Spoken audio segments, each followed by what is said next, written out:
Hello, Asylum. Tonight's truly nightmarish tale comes to us from Grandaddyspookybones 20 on Reddit. It's called Mr. Splinter. As I sat down this evening to watch the news, my little boy ran up on me with his booklet full of papers the school needed filled out. Pretty stained and stuff, but the last page made my blood run cold. A tear filled my eye. It was about Mr. Splinter. Who is Mr. Splinter, you probably ask me. Nobody really knows for sure, but as long as my ancestors have occupied this side of the mountain, he's been around. The paper my son gave me was a friendly reminder on how to educate our kids on what to do during splinter drills and how imperative it is to always follow the protocol. I've grabbed the whiskey I kept for medicinal use and poured myself 2 fingers worth for the first time in years. Since I told my son I may as well share it, it struck a nerve and I need to speak on my trauma. I'm not going to tell you where I live. I don't want you coming here and trying to dig up anything that'll get you killed. Well, we're from a poor Appalachian town. Most of the men here are loggers or farmers. A couple of fellas make moonshine on the side. The women try to either go into teaching or healthcare.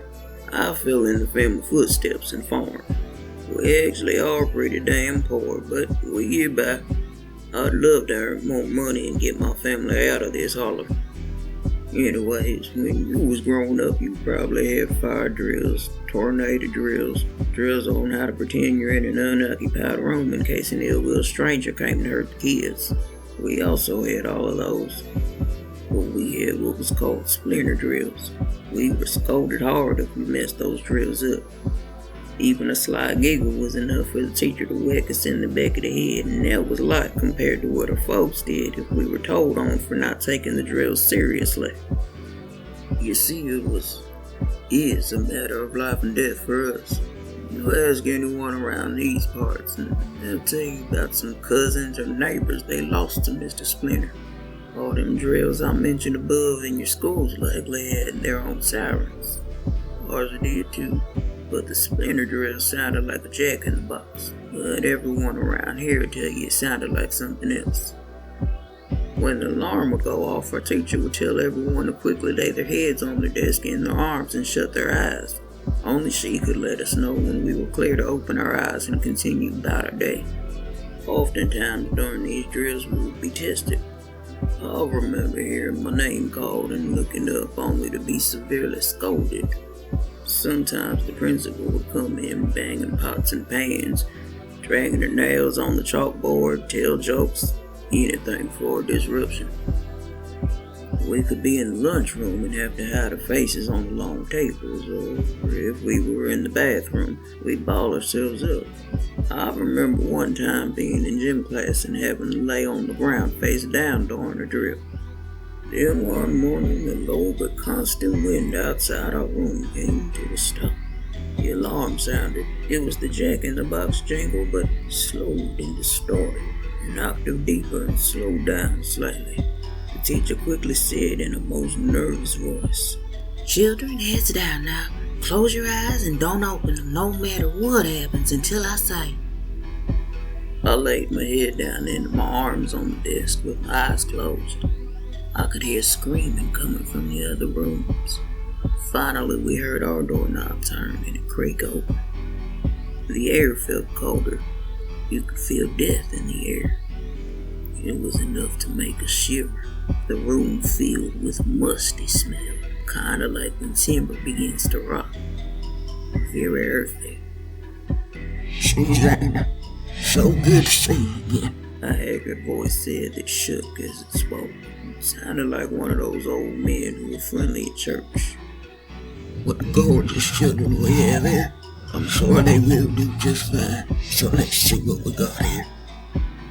His movements sounded mucky like when you walk in a marsh. He made his way around the room and would make horrible noises slamming books on the desk. The children whimpered but did the best to remain resilient in their mission not to look at. He made his way to me and I felt a humid moisture radiating off his skin. He suddenly drug his finger down the nape of my neck. and felt as if a wooden nail lightly brushed the hairs of my neck.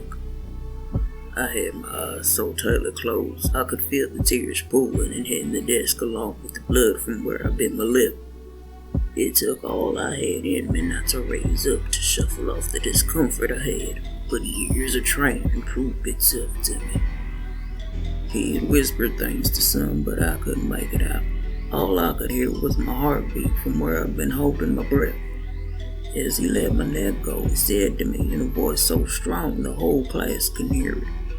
Well done, Preston. You did so much better than your brother. He was delicious. That sentence struck me like a gunshot. I had a brother. I felt my spirit defeated and I was so desperate to move. I nearly started up, then the kid next to me did. I heard his back hit the chair, resting him and take a gasp of air. The poor kid must have held his breath and had a moment of panic when he realized the noises I heard next were him screaming. I felt a waft of moist air brushed against me, and his desk collided with mine. It hit so intensely my desk fell over along with me. In a moment of pure survival instinct, I buried my head into the floor, my arms covering my head. I heard my classmate being drug out screaming. Once the door shut, we all heard what sounded like a sawmill running.